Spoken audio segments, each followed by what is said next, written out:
kukusanya ushuru na meli zote zilizokuwa zinapita katika bahari ya Hindi.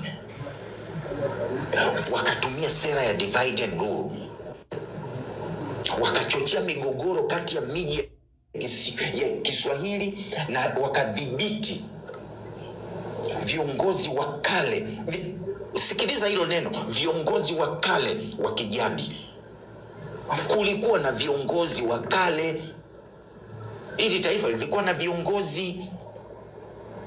Hata baada ya hawa upinzani wao kuanguka, bado waliokuja wakaendelea ujinga ule ule. Tutaenda mpaka kwa Wajerumani walichotufanyia. Lilikuwa ni balaa tupu na havisemwi kabisa. Yani kuna mambo yanaumiza mno kwenye hii nchi. Babu zetu wale wapiganaji wale waliachwa masikini mno, na hakuna sehemu yoyote wanaojaliwa katika vita ile walioshiriki, zaidi ya ujenzi tu wa lile jumba pale Paris ya kukumbuka Waafrika wengi waliokufa. Kwa nini hata hatukumbuki kwamba babu zetu wale milioni 1 wa Afrika Mashariki peke yake waliuawa katika vita ya kwanza ya ulimwengu? Na haitajwi. Hawa si ndio vining'ina wetu? Kwani hawa si ndio vizazi na vizazi, si ndio hivi vizazi vya babu zetu, baba zetu? Unafikiri haya anayofanywa Rais Samia ni ameanza leo? Nyerere alisulubiwa.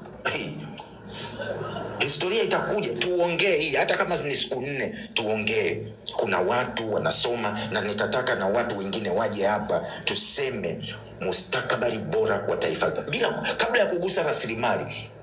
Kwa sababu hizi chaguzi unazoziona mpaka zinapigwa teketeke, hakuna mtu anayetaka uchaguzi eti uwe tu, yani uende tu vizuri tu, mjitawale tu, muendelee kula bata tu. Nani alisema hizo story? Hawawezi kutuacha.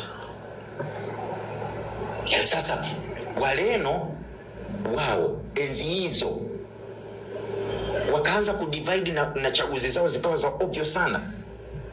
Na ndio maana kulikuwa na vurugu,